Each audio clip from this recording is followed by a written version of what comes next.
Welcome to Enlightened, the enlightened journey of life. I am your host, Jen Hamilton, and it is an honor to have you here. I am a conscious life coach and women's empowerment mentor, and I activate a potent level of self and soul inquiry with my clients, which initiates deep and lasting transformation in all areas of their lives. I am here for the full human experience, authentically and audaciously sharing my magic with the world. On this podcast, we're all about mastering life on the way to enlightenment. And as we are here having a human experience, we might as well embrace it all. We play in the space of what is real and tangible, just as much as we play in the space of esoteric and metaphysical. You'll be ignited by deep conversation, whether through my own personal musings, interviews with incredible thought leaders around the world, and everyday divine humans sharing their soulful stories. Thank you for being on this journey. Let's dive in.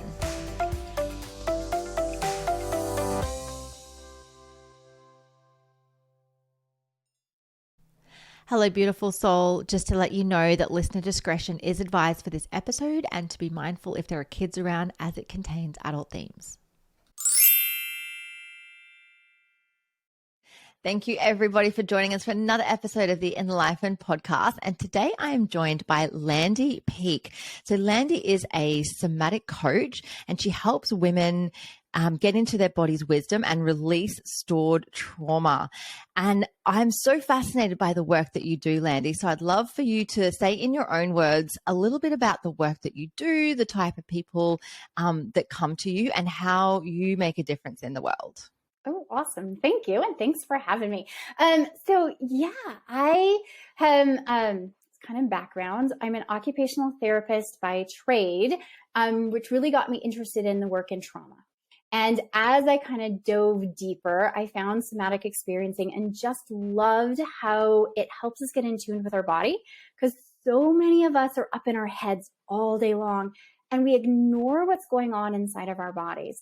And our bodies do kind of keep track of all of our experiences, all of the times that we were shut down, that we were made to feel not enough, the times that we actually did have big trauma. All of those experiences are kind of laid down in our body system. So as I started working with the trauma, I found really the key was coming back to the body and helping the body share its story and repattern the beliefs that were created from those experiences. And when I'm talking trauma, it can be big trauma that we're thinking, oh my gosh, that was huge and very traumatic in my life, to the little things, the little T traumas that are the things that, like being, having a teacher tell you that you're not good at math, which then takes you into your self-belief of I'm not good at math. And then for the rest of your life, you're not good at math. No matter if your brain can actually do the math, it's your belief. And so we come back to that inner belief and how the inner beliefs that are often laid as children now impact who we are and what we can create in our life now. So that's who I work with, is the women that are really in those transformational times that want to step into this new life, but are finding the patterns that are keeping them stuck. The beliefs of I'm not good enough, the beliefs that everyone will leave me if I actually step into my own big energy. And so I help a lot of those women really kind of shift and start recreating what we believe inside so we can create the outer world that we want. And it's really fun and powerful to kind of step into that inner thought world that we have. I love it. You're absolutely speaking my language. And it's so true, isn't it? Like the body keeps count of everything. And these experiences that we have, growing up as children, teenage years moving into adulthood, everything is stored in the subconscious mind and in the body, and can later, like we might have something going on in our lives and we have no clue what it is, but our body has remembered it, as you were saying, it's gone in and it's stored it. I'm super curious. So you mentioned that you're an OT, like how did you move? Were you sort of clinical OT and then you moved into this work? What was the transition like for you? Yeah. So I started out actually as a pediatric OT. So I worked with kiddos in school districts and early intervention, working with the 0 to 3 in private practice. And as I kind of went through my career, it wasn't until I had kids myself that I'm like, ooh, there's something here. And I experienced a traumatic birth with my first, and that kind of started into, okay, I've got to figure out how to start helping myself because I lived in a rural community. There wasn't a lot of resources, and I had the ability to take all the classes and figure it out. And as I started doing that, I was like, oh, there's something here. There's something that is deeper. So resolving my own birth trauma, but then it was like, oh, wait, there's some childhood stuff here that I can also like work on. Like my biggest thing in kind of those inner beliefs was I was told so often I was a quiet child. Oh my gosh, you're so quiet. I was teased about being quiet. So as an entrepreneur trying to get out and speak to the world, I couldn't do it. And so I would self-sabotage. I'd be like, oh, I'm going to sign up for podcasts. And then I'd chicken out, or I'd, have other ideas of ways that I could get out there. I'd sit behind the screen, just put up posts with never a voice.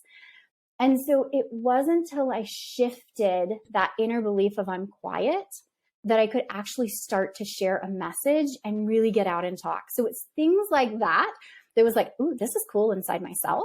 And then I started just having practitioners that I was working with say, can you help me with that?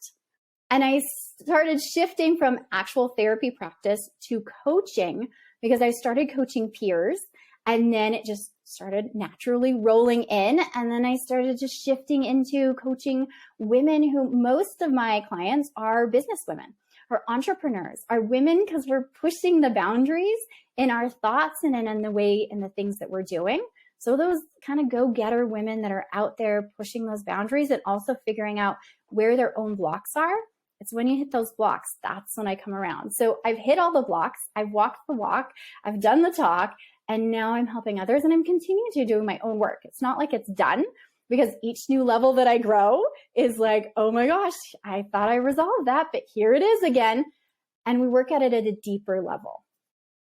I love that so much. And, one of the things that I learned through my hypnotherapy training as well, working with those deep subconscious thoughts is, the experiences that we have as children, when we receive that validation, when we've had confirmation that we're right about something, or when we're praised for something. So in your case, being told, oh, you're the quiet one. And it's like, if it's been praised, like, oh, if someone said to your mum, for example, oh, Landy's just so quiet. What a good child. What a good girl. We want to be the good one. We want to be right because it means we're not reprimanded. We find safety in being right. We find safety in being praised and validated, and we don't want to be extradited for doing the wrong thing. And so isn't that interesting? Because I love that you work with women somatically in this space, because I very much work with the subconscious mind. But it's true, because the body does keep count of all these things as well, and we store it in different areas of our body. And and I'd love to hear, through your experience, through coaching and doing all of the work, how does it present in the body for people? How do people know they've even got, stuck trauma, if they don't even know what it is, but they know that there's perhaps something going on? Like when people get to you, do they generally have an awareness of what's going on, or are they like, I don't know what it is, but I know that there's something? Yeah. So at the coaching level, people know that I'm working with high level women who know that there's something there. They've been working and doing a lot of their own self work. And so they have like, oh, I'm stuck. I have this feeling. I just don't know what it is. I can't get to whatever goal I'm trying to get. I have this block, and I hear those words, I'm stuck and I have this block, or I'm really just pivoting in a big way and I'm creating a new identity. Those are kind of the three big things that I hear in the clients that are coming to me.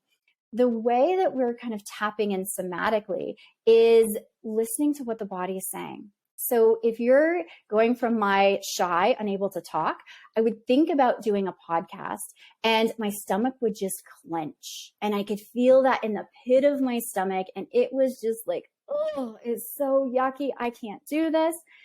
So instead of kind of backing away from that body sense, it's getting curious. And it's what I love about the work is it doesn't have to be an icky feeling working with trauma. It is working around, oh, let's get curious about that. What is that feeling? Does it have a color? Does it have a shape? Does it have words that are coming with it? Does it have a picture? Does it have a story that's behind it? And as we just go sit by that big yucky stomach that's coming in, we start to get curious, and it's not scary in sitting there. It's like, okay, I'm sitting beside it. What happens when I'm sitting beside it? Ooh, it starts to relax a little bit. Oh, and then as they start going in, yeah, it's purple. It's kind of round and blobby. Oh, wait, there's some fear there. There's some grief there. And then we go a little bit deeper. Is there a story? And often comes in, oh yeah, I remember in the 8th grade, I went and I spoke in front of, my whole class for that presentation, and they laughed, and I was never going to speak again. And it's those stories that it doesn't feel like a big trauma thing when you're looking back at it. But when you're sitting with what the body felt and it completely shut you down, then it's like, oh, okay. So then we go into, what did you need in that moment? And sometimes, we put on freeze. And I always think of like, and it ages me, the Zach with Saved by the Bell, where he's like, freeze the world. Then he does his little monologue. That's kind of sometimes what we do, is like freeze that world. And then what did you need? Oh, I needed my best friend to come stand beside me. I needed to understand they weren't laughing at me. They were laughing at what that one kid did in the audience. And I had no idea that went on. It's figuring out, because in that sense, when we kind of pause and are able to sit with that time, sometimes we pick up more information than when we realize was happening. And sometimes it's just, oh, wait, I needed extra support to come in. Let's bring that in. And sometimes it's even rewriting the story. And when we rewrite that story, the old story is still there. We're not erasing memories, but we bring in that new story with support and empowerment, and our emotions start attaching to that new story. Yes, you can remember all the details, but it doesn't have that power and that trigger anymore. And it's like, oh yeah, okay. And then we can go and move on. And sometimes it's even having our adult self go back and talk to our younger self and bring in that support. And it's really fun to see all of the different ways that we can bring in that support that you needed, rewrite the story if that needs to happen, and be able to release that so you can shift in and be like, oh, that no longer aligns with me. That belief isn't mine. It's now just a belief that's there, but I can move into this new identity that's the new me. I love it so much. And it's funny because we do such similar work, and it is so needed. And we didn't have, the resources, that we have today to do this work, generations ago. I speak to my mum often because my mum's a counselor, and she works in drug and alcohol counseling. And so we'll often chat about, things that I experienced through coaching and mentoring, and things that she experiences as a counselor.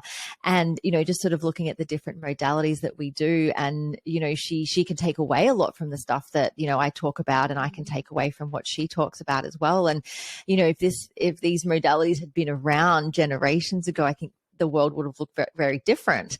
But I think we're so blessed in this day and age to not only be able to do the work on ourselves, but this is where we start to create the impact that not only changes the world, but changes for our children. You were saying that, this sort of came about for you when you had your little one, and it changes us as women and mothers and humans, doesn't it? We want to be able to create a difference in the world, and even if that's just through our children. Absolutely. And one of, I think, the biggest ways I have identified self inner talk that's not serving me is as I'm parenting my kiddos. So I have a 7-year-old daughter and a 5-year-old son. And especially with my daughter, because I see a lot of similarities in younger me and her. But things that come out of my mouth in parenting, and I'm like, I don't believe that anymore. But that is definitely a generational thing that has come through. And having to reparent myself in, ooh, I don't believe that. I don't align with that. That just came out in a moment of stress. And doing a lot more repair work with my daughter. And I think repair work is so amazing in building those relationships, because we're human. We're going to snap at our kids. We're going to make mistakes. We're going to have fights with our spouses. But when we come back and say, oh, I'm sorry, this is what happened, and I own it, and what can we do to kind of repair that? That is some of the biggest, most magical work, but it takes the awareness before to say, oh, that was my thing. That wasn't her thing. It had nothing to do with her. That was, I got in trouble for that as a kid. So now I reacted or overreacted to what happened when it really didn't need that response. So I can apologize, I can own it, and then we can move on. But the cool thing is I hear my kids do it too. So when they make a mistake, they own it, they apologize, and they have stronger relationships together. But I hear it in those friend relationships too. And so we are changing generations because we're having healthier, emotionally healthier kids going forward because we just have more awareness and we're getting support. And a lot of what I do too is that generational healing, because sometimes we have generational trauma that has come down the line that I'm sitting with something and it's like, this isn't mine. Or I sit with a client, I'm like, is that yours? And it's like, no, that's somebody else's trauma that we have just been passed down because they had fear of judgment, fear of abandonment, that then got passed down to us. Then we hopefully don't pass down to our kids. We can change that. But absolutely, our biggest thing is changing the world and making it better for the future. I love it so much. And it's interesting because I've got a daughter who's 8 and my son who is 6. So they're just a year older than yours. And one of the things that my daughter got for, I think it was for Christmas, that's right, it was her brother gave it to her. It's called, I don't know if you guys have them there. They're called Sylvanian bunnies. It's like this little like collectible set of like little rabbits, and they come with tree houses and cars and stuff. They're very cute. We've got a little puppy, Archie. And he got a hold of one of these little toy bunnies the other day and to kind of just like chewed a tiny little bit of this little bunny. Like you could barely tell, but she could notice. And she was devastated. I really just felt for her because I think it was left somewhere and the dog got it. And it was like, we're having these conversations about what it's like to have a puppy. And she was really, really devastated. She's like, I just want to put it in the bin. And I said to her, darling, what about just now understanding that this little bunny just needs some extra love from you? What if it's just, now that even if it's broken or now that's, a little bit damaged, it just needs extra love from you. And she really sat with it and really, really felt with it. And she's quite an in-tune kid as well, which is amazing. And she was like, okay, yep, I can just love it extra.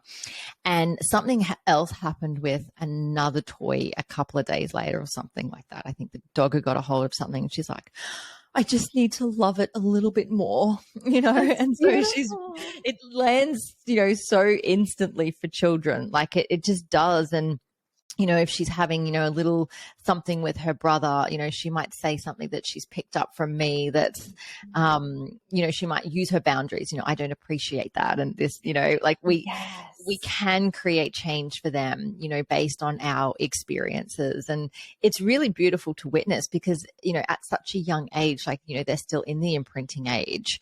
My daughter's just out of it now that she's just over 7, but, really everything's starting to solidify for her and her beliefs about the world.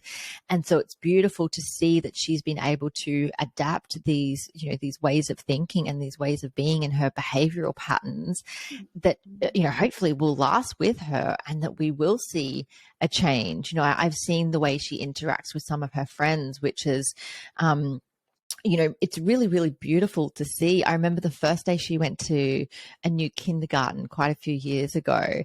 And it was so funny. I went to pick her up in the afternoon and the educator pulled me inside and said, by the way, your daughter was really sweet. We played some music and she said to the other kids, now just close your eyes and feel the music in your body. And I was like, yep, that's my girl. That is awesome. So the way she, she picks up on things, and I mean, obviously, having a mum as a coach, it's, it's either a blessing or a curse. I'll tell you in 20 years if she's in therapy because of it. But it's beautiful because, we go through gratitude practices and we have what's called a happy sandwich. So we talk about what was good about our day, what was not so good, and then we close it with another good thing. We do gratitude. We do acknowledgements of everyone else in the family. We say, where is there room for growth? in our lives, and my little one, he's still getting his head around it, and he's like there's room for growth in sharing, and it's really beautiful. And then we hold an intention for the next day as well. And so it's setting our children up to have these different ways of thinking, which I kind of had that with my mum growing up. She was very much like, what was a good thing about your day, and we'd have to share about that. And it was like, oh, mum, not this again, but I realized now how important that actually is. And I'm so grateful for her. I know that she'll be listening to this. So thanks, Mum. What are some of the things that you do with your children to really help them, embody this frame of mind? Yeah, similar. We talk about gratitude. We, every night we're looking at, what is something that has gone well in your day, and what is something that is a challenge in your day. And we also do that sandwich. And I love the term sandwich, but it's looking at, okay, what went well, what was exciting and good. And then what is something that, was a challenge or a struggle. And then what is something, again, that was just really fun and positive.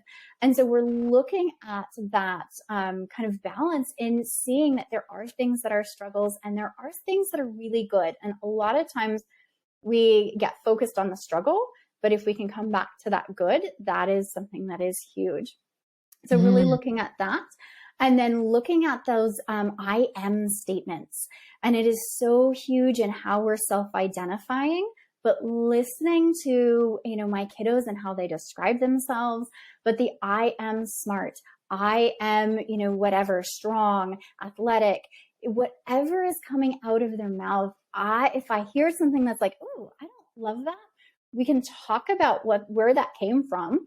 And often it's coming from somebody said something at school, and then we can shift it and really work at it at the root instead of letting it be this big, full-fledged I am that we take on for life that is not a happy thing. And life doesn't have to be happy. We talk a lot about emotions and being able to just sit with emotions and how emotions aren't scary. One of the biggest things I sit with my kids, especially in the tantruming stage, and luckily we're pretty much past that, but those big tantrums that came out as toddlers where I'm not afraid of this. And I remember my little guy being like, okay, like he is melting down and like, Mom's sitting here, I'm not afraid of this big, and we call them, volcanoes or big waves. I'm not afraid of this. This is just emotion. It is just coming out. It's just a thing. It's not something that's scary. And it became where it's like, okay, I can ride these emotions, because a lot of our upbringings, emotions were scary. We couldn't show big anger. We couldn't show big grief. And so, and sometimes we can't even show big happiness. Those big things we're not okay with a lot of the women that I work with. And sometimes it's just one or two that we're not okay. So it's like, can I just sit with this and just let this explode and see, like, I'm okay, you're not hurting anybody. It's just this big volcanic emotion that's exploding. And so really talking about emotions are okay and we can feel. And then trying to understand other people's sides. And my little guy's a little for it, but my daughter starts to get that empathy where it's just like, okay, something happened. It wasn't just against me, but what could have been their side of the story too. So there's lots of just talking about, and going back into the body, what their body sensations are, really cueing into, ooh, that person doesn't make me feel good. Or that situation makes me feel like my stomach feels yucky. Let's get curious about that. Let's not just write it off. I love it so much. And I've experienced such similar things with my kids, because we talk about, having big feelings. And, there's been times, very sort of typical school stuff that happens, especially for my daughter. And, they form like their little cliquey groups very, very early on in school. And so she's moved through that a few times. And this person's not talking to me. This person's not playing with me. This person's sat with the other person. And, she might have a big personal feeling about it, but now she's at the age where she can start to hold that empathy for another. And, I'll say, well, perhaps there's something going on in this other person's life that they're feeling maybe a little bit unsettled, or maybe they're not feeling as safe in this situation. How can you, maybe see from their point of view how they're feeling through this? and she owns, and she, she'd be like, I was actually really mean to them today. I was feeling really sad, and I raised my voice at them, and we talk about apologizing and, working through things. And I mean, the poor kid, her dad is Serbian and I'm half Italian. Like, she's going to have a streak of anger in there. It's just going to be there. Yeah. It's just going to be there. So we'll just teach her how to work with that. I'd love to hear some of your, like, something that you've worked through yourself personally that has had such an impact on your life. So perhaps something that you experienced growing up or through childhood or through your teen years that now you've been able to embody this work that has created such epic change in your life. Yeah, there's so many. It's like, I think a huge part of kind of this work is you dive deeper and deeper. And the more that you see, the more they're like, ooh, I can work with that too. Ooh, this was a big belief that I held. So I'll start with the shy one because that's kind of the big one that's coming up. And then I can go into motherhood as well and how that has shifted as I'm seeing the beliefs, and this is the current one, as I'm seeing the beliefs in what I believe is an ideal mother, a good mother, how it doesn't necessarily align with reality. So with being shy, I was praised for being quiet because my parents worked. And a lot of my dad had his own, he's a veterinarian, had his own practice. And I would hang out in the back a lot. So being quiet was something that my parents didn't want me to disturb their clients. It wasn't something that was purposely, oh, you should be quiet. You have to be, not seen, not heard, but it was really be respectful in the business. But that's not what my little brain took. It was really, I shouldn't be heard. I need to be just quiet, silent, not seen. And so it was something that really carried through my entire childhood into college, where I was, very quiet, did not like being out in this spotlight at all. And so it was a struggle. And it wasn't until I started really trying to do my own thing and pushing into that entrepreneur world did I realize this was such a big thing. And so I started working through those beliefs of like, why is this, getting curious, why is this a big thing? What is the story behind that? And as I kind of dove deeper to what's this story, I can come back to that one. And I was probably 3 or 4 in the back of my dad's practice. And my sister and I had been fighting. And it was just like, mom was upset. We were, fighting in a public place. And so that kind of, I stepped out. I was not what I should be. And I got in trouble. And it was a typical parenting thing. It wasn't anything that was that big, but to my little brain, this was huge. I had let down my family because I had been very loud. And so that was this little brains has been tying on to my little self image right there. And so I had to come back and say, okay, what needed to happen in that moment? I needed to understand it was just a one-time, hey, you can't be loud back here. It wasn't, I let my whole family down. And like in my little brain, as I pieced out the story, like my dad's whole practice was going to go down, the tubes. Nobody was going to come see him. I mean, it wasn't reality that this little kid's upset was going to have that much power, but that's the power that I gave it. And so it was coming back, and I had my adult self come back to my little self and just be able to sit down and explain, like, it's okay. It was a mistake. Nobody is really mad other than the like, stop this. There wasn't anger continued. So it's like, oh, this is just one thing. And this did not impact, and having to be kind of shown, it didn't impact my dad's business in any way, shape, or form. But I grew up then with that sense from that one little piece story to if I did anything in my childhood, teenage years, everyone was watching and it would destroy my dad's business. And that's a lot of weight for a little kid to hold is like, I have the power to destroy a business. Like I don't, like I grew up in a small town. Everybody knew me. There's lots of small town businesses. Nobody else was looking at and saying, ooh, if she did something bad, we're never going to work with her dad. That wasn't reality, but I had to be shown and kind of retaught and shift those inner beliefs that I didn't have that much power, that it wasn't a big deal. Once I shifted that, I could step out in a whole new way and not worry about, oh, everything that I do is being watched. Everything that I do has that much power. It's like, oh, no, I'm human and nobody's really paying that much attention to me. And nobody really cares if I make a mistake. So kind of coming there, and then I could step out in entrepreneurial world. So that's kind of finishing that one. As a mom, the big beliefs were really in the rules. And I found like my family was very much structured in rules. And so when rules were broken, and as a parent, there's things like, oh, I'm not doing that with my kid. But then it would come up when I wouldn't do it with her. And then it'd be like, so let me come up with being on time is a huge one where we had to be on time. It was a big thing in my family. And I'm like, we don't have to be on time. We're going to chill out. It's fine. And then would come the actual time deadline, and I would feel the anxiety rising in my body. And it's like getting ready for school. I'm like, it's not a huge deal if we're late. I walk her to the front door and, have to walk her in instead of just dropping her off the playground. It's not a huge deal. But the anxiety would start creeping in, even if the conscious brain is like, it's fine. Like, we have time. It's fine.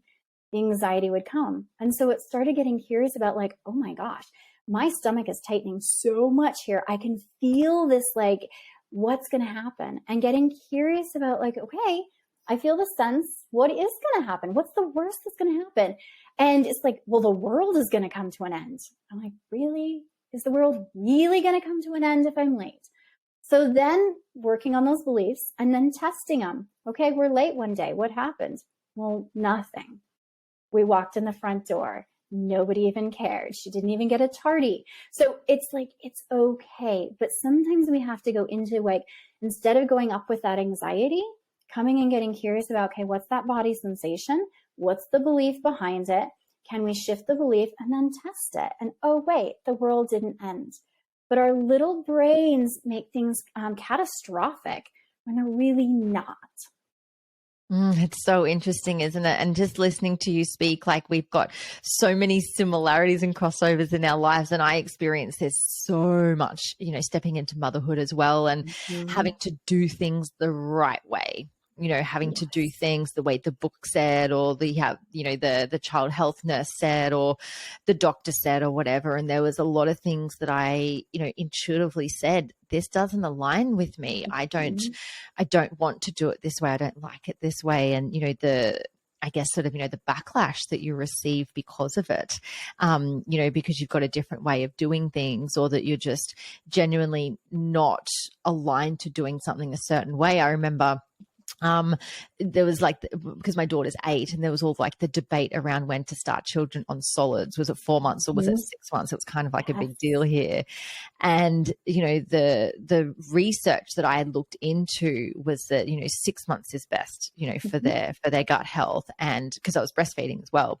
And the doctor's like, no, it's changed to 4 months. You have to start at 4 months. And I'm like, but how up to date is your research? I've looked into this other stuff, and I didn't start her. And I think I even lied to the doctor a few times, because then there was the talk of putting them on cow's milk. And I'm like, well, I don't want to give them cow's milk because I'm still giving them breast milk at 18 months old. And, just all the things that you feel, especially as a new mother, there's just so much stuff to learn, like, because all you want to do is just take care of this precious little potato that you gave birth to. You don't know, you have got no clue of what to do. And there's so much information out there. There's so much out there, and it's just about, it's so hard to have discernment when you're absolutely exhausted as well, and then you question your own sanity. And at the end of the day, I think I had pretty bad postnatal depression and postnatal anxiety. And through that, I got to a point where I was just like, fuck it. I just need to do it my own way. I need to just listen to myself, listen to my own intuition, and, take people's, opinions or, unsolicited advice, with a grain of salt. It's just one of those things. And you can duplicate that in other areas of your life as well. You would know through your experience as an entrepreneur, a business owner. Oh my gosh, there's so much information out there. I feel like I feel like phases that we move through, you know, as humans, but also, you know, as women, you know, we go through that motherhood phase. And then if we're stepping into the space of business, you know, going through the same, you know, journey as an entrepreneur, where there's just all of the information and all of the coaches saying this, do that, you know, 6 figures, 7 figures, that, don't do this, marketing experts, that, like it's so noisy. It is. It is incredibly noisy. And you and I parallel so much. I breastfed my baby. We were late for solids because like, here we are. You know, and I did things differently with my kiddos, but it wasn't easy. And I came to the same fuck it like situation where it's just like, I can't take any more of the advice. It doesn't feel good. It doesn't feel right. And it was really tuning in to, okay, what is my intuition saying? What do I need to do to parent this child? I get all of the books, but what can I do to parent this child? And it's the same with anything in our life and our business is, what do I need to do that feels good and right for me? I don't have to do an Instagram post every day. I don't have to be on TikTok. I don't have to do this. Those don't light me up. Those don't feel good. What does feel good? What is a way that I can get out and talk and share that feels aligned with me and feels good? But it also has this, and motherhood too, has that fear, and it's the fear of judgment, and it's the fear of other people rejecting us. Massively. And it's like, oh my gosh, there's so much. I think those are our 2 biggest fears, and not being good enough. And I think that comes down to, they're going to reject us. They're going to judge us because we're not good enough. And so if you look at like, those are our big stemming fears, and you apply them to like, what is the reason I'm pushing so hard around, you know, being the best mom? It's because fear, I don't want to let my daughter down. This is incredible little being that has like no power and control, but also the fear of like, okay, so what is my grandmother going to say? What is my mother going to say? What is my sister going to say? What is my best friend going to say? And they're all going to have something to say that's different. So I'm going to let somebody down. Somebody's going to say, I'm not good enough because I didn't put rice in my baby's bottle at 4 months. And it's like, holy moly. And the same thing when we're in business, we have all of those fears that come in. And if I don't do the right marketing, if I don't do the right social media, if I don't do the right, somebody's going to reject me. Somebody's going to say I'm not good enough. And my whole business is going to, you know, collapse. And I'm never going to be able to work with anyone. And it's when we get into these big fears that we start getting stuck, that we start losing the ability to really function well. And we have to come back and say, okay, what's behind this fear? Some of it is that internal safety, because our brain wants us to keep safe. Our brain does not want us to step out of bounds, because if we step out of bounds and push those boundaries in society, maybe the social pack will, you know, just own us. And then maybe the, you know, saber-toothed tiger is going to eat us. Our brains kind of think in those big ways. But if we can come down and say, oh, wait, this really isn't one of those life and death situations. If I have people that, you know, unsubscribe from my email list, I'm not going to die. Nothing's going to eat me. It's totally okay. But we have to come back to those inner fears and be like, oh, it's okay. You know what? I make judgments and choices all the time too. I unsubscribe too. It doesn't have anything to do with me. It could just be they're clearing up their email and and I have one client that she has been working with me for 3 years, and anytime she gets something new and she has to subscribe, she unsubscribes right away. And it was like one of my big ahas as I'm looking at it. I'm like, you don't subscribe to my email. She's like, no, I don't subscribe to anybody's email. It junks things up. But she still works with me. So that is not you have to be on my email list to still be a client. And it was a huge pivot point where it's like, oh, I don't have to have that fear. It's okay. And so when we can come to the underneath, the like root cause of that fear, it's easy to start shifting the beliefs that the fear causes. And then we can start shifting who we are in our internal identity, be able to step into a bigger world. And that's the cool thing about coming back to really figuring out that subconscious and that body sense. Be like, okay, ultimately we want to be bigger, different people. How do we get there? What doesn't align anymore that we need to shift? It's so true, isn't it? And this is why we do this work, so that we can get to a place where we can just check in with our intuition and not move from that place of fear, or that we, the fear of being judged, the fear of being abandoned, the fear of being worthless in another person's eyes. And it's so funny. I was talking to someone yesterday who's also in business. And I was saying, I used to have an app that used to tell me who my who the people that were unfollowed me on Instagram, or, weren't interacting, or this, that, and the other. And I would take it personally, years ago, be like, oh my God, what did I say? Why did they unfollow me? Or, exactly the same thing. You look at the people that unsubscribe from your mailing list. It's like, what have I done? What have I said? And it's funny because when I was working with my business coach earlier in the year, she's like, you want people to unsubscribe. They take themselves out. That means you don't have to go through and clean them all up. If they're just not aligned to what you say, then that's okay. And I love that. Like I see it now. It's like, okay, well, my stuff is not for you, and that's okay. I wish you all the best. If people want to unfollow me on social media, because what also this app was showing me is, I thought actually there was a couple of friends, I was like close friends, I was like, I can't believe you unfollowed me. They're like, oh no, I've just deactivated my account. But it came up that they'd unfollowed me because it's like they don't exist on the platform anymore. Right. And so the story that I had came up with in my own mind, I was so creative. I was like, oh my gosh, they don't want to be my friend anymore. They don't like me. They don't like the work that I do. What have I done? Are they talking about me behind my back? I've never done anything to them. It was all story. And then because of the story, it then, triggers an emotional response, which triggers a physiological response in the body. My body is now having a reaction to this thought process. My body has already gone into fight, flight, or freeze mode in relation to this emotion and this feeling. So I've gone through this just whole cycle of, essentially spiraling down, making it the end of the world. And all they did was deactivate their Instagram account that had nothing to do with me.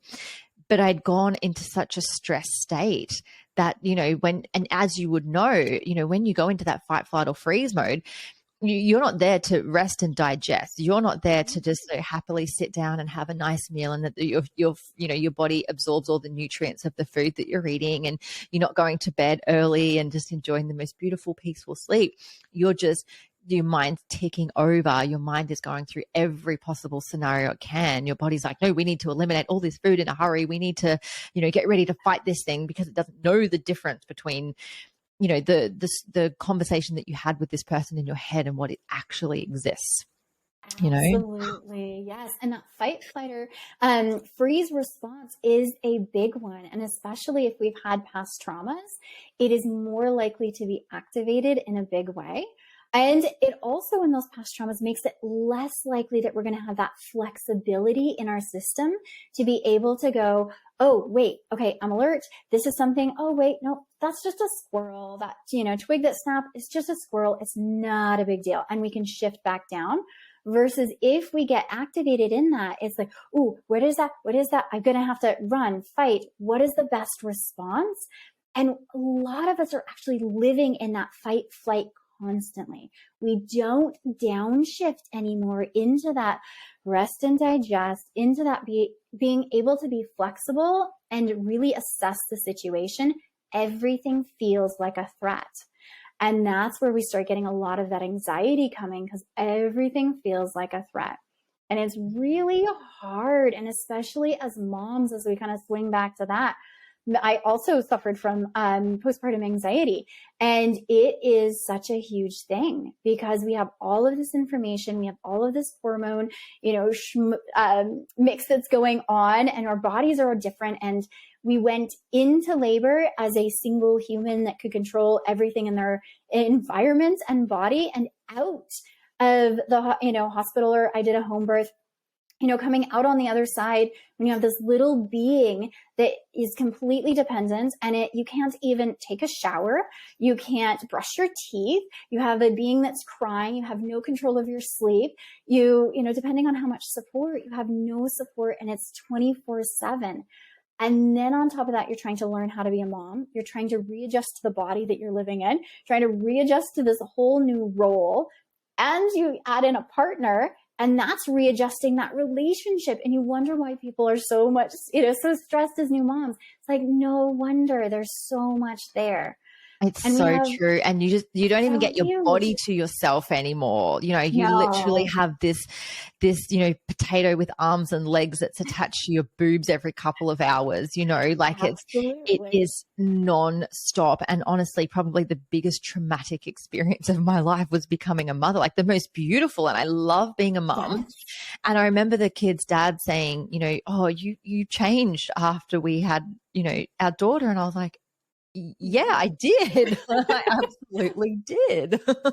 Funny that. And people ask why we're not together. And so, like, yeah, it's going back and going, well, hang on a second. What is it that I need to comfort that version of me to move through? Yes. Where do I need to, whether it's sitting down through meditation, whether it's, through hypnosis, or even just writing a letter, or just sitting and being with that version that just needs some love and some comfort and just all the nourishment that they can get. So whether it's in a child, in a teen, new mum, Yes. or new business owner, like it very much, there's so many similarities between falling pregnant and giving birth and becoming a mother as there is in business. It's just been probably one of the biggest reflections.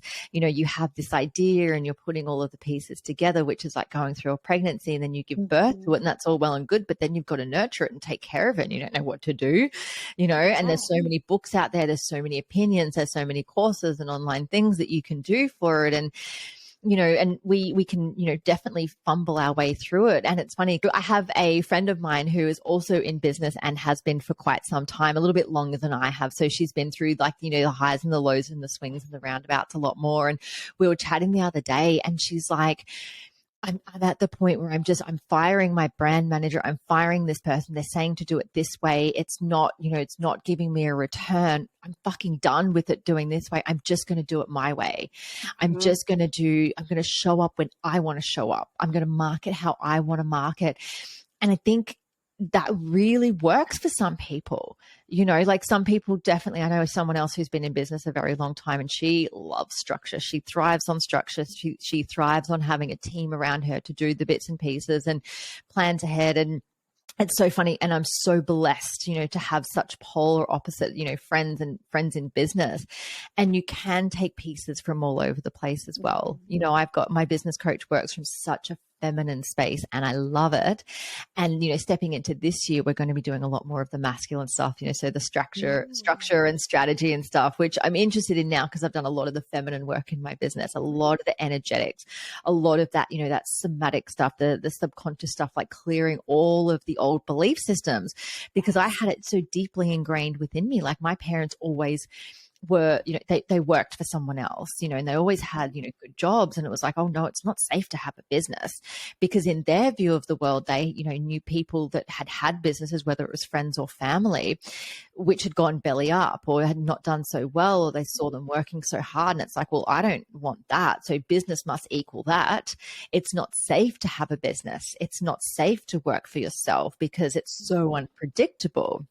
And it's interesting because, having to rewrite my story on that, because growing up, seeing businesses of people around me not go so well, and that my parents were like, no, you have to work. You go and you get your weekly wage, and then they take your tax out, and then you get your 4 weeks annual leave, and they pay your superannuation and all of that.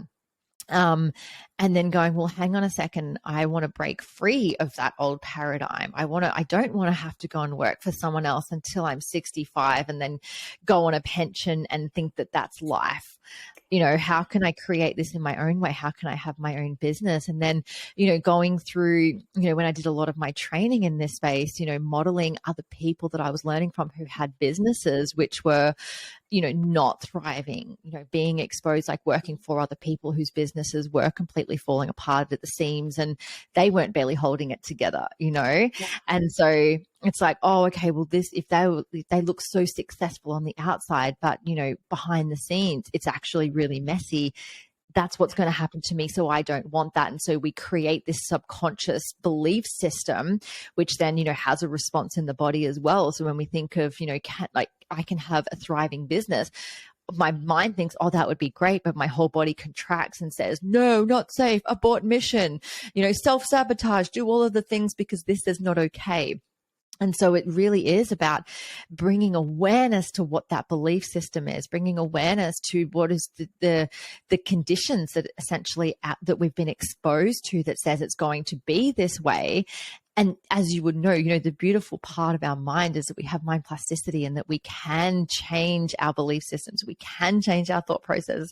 We can have a different experience, but we have to do the work to get there too, Absolutely. We have to do the work. And, a lot of what I find with business women is that ability to receive support is a strong one, where I know for me, when I was first doing hiring, it was such a hard thing. Even hiring a VA for a few hours is like, ooh, but that belief in the self that I could receive the support because my family were doers. You went out and did it. You were the one that, you did the bootstraps on and up you go. And you didn't get help from others. And so it's like, ooh, as it was a big blocker in my business. As I grew, I realized I did need someone else to be doing some of that support, but I couldn't receive it. So I could never find the right person, or I'd find somebody and they'd quit, or I'd fire them, or, all of this, it would never work until I was able to shift that internal belief of receiving support. And it was the same with babysitters. Until I was able to receive that support, I could not find childcare, and it was blocking my business. And it was this all big thing of like, oh, okay, let's shift that internal belief. And now here's this most incredible babysitter that was, amazing. And I could leave my kids and I'd come back and they're like, oh, you're back? Like, you can go again. And it's like, that's beautiful because I have no guilt. And I could, bring in this VA that was incredible and in tuned and be like, we can work so well together. But it took me shifting those inner beliefs, and those come from the, existence, that childhood, those experiences through life, and they start to block us. And we have to, instead of being, stuck with that block and being like banging our heads against it, going, oh my gosh, I've got to push past it, to step back and go, okay, what's underneath this? What is that internal belief that is creating this? And that's when we get curious, and that's when we can start really shifting things. Yeah, it's such powerful work, isn't it? And it's one of the I guess, modules that I've designed as part of one of my programs. It's called the belief deconstruction. And we literally look at what the belief is. Where did it come from? Where did we find proof to sustain this belief? Whose was it? Was it mom's, dad's, school teachers, sibling, friends? Like, if it wasn't ours, where did it even come from? You know, what do we value so much that we're holding on to by sustaining this belief? And what would life be like if we start to change it? And then, you know, what are the steps to move forward into actually changing it and creating a new belief system, and then proof to support that as well, because we're creatures of proof. And so it's such a powerful thing to do, and it can literally change your life. Like, it can change the whole trajectory of your life when you clear this shit out. You see things from a different perspective. You understand things on a new level. You have better relationships. You have better relationship with yourself. You know, you're able to move from a place of, you know, peace and love and vitality and excitement for life and passion, as opposed to dragging your feet and feeling stuck in, you know, on that, you know, the rat wheel, essentially, the hamster wheel going around and around again. You know, like, what is it, Landy, that you would say to our listeners out there who are probably by now nodding their head going, oh my gosh, like, I need to start somewhere with this, or I need to dive a little bit deeper into this? What would you say to them? The first thing is just start getting curious. Awareness is so huge. And so many times we're just not aware. And so when we start coming up against those blocks, and when you start feeling that anxiousness in your body, or the tightness, or the neck pain, that seems to be a big one lately, is people are complaining about neck pain. And really it's coming down to, there is some, you know, resistance in their life. Let's dive into it. So sometimes you have that physical resistance. Sometimes it's more into that, I just feel blocked in what I'm doing. But get curious. start asking, like, step aside, look at it from a different angle. What is this? What could be underneath this? What needs to happen to create change?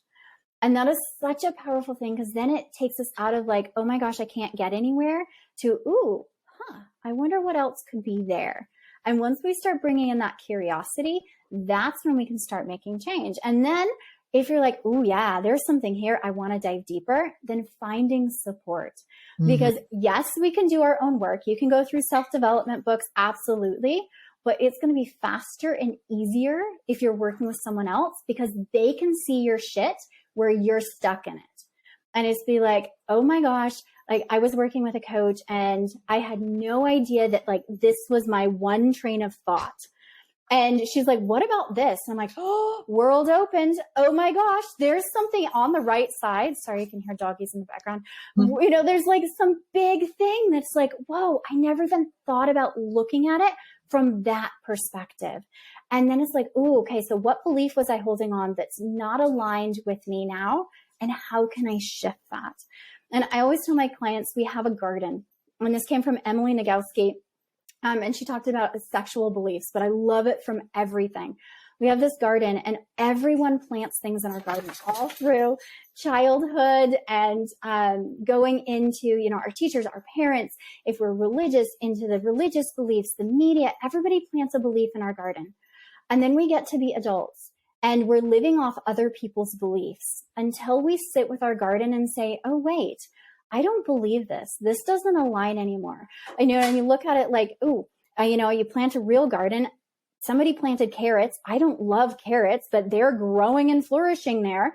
So let's take out the carrots and put in something that I absolutely do love. Let's take out those old, outdated beliefs and really tend to the garden, plant the seeds that I want to grow.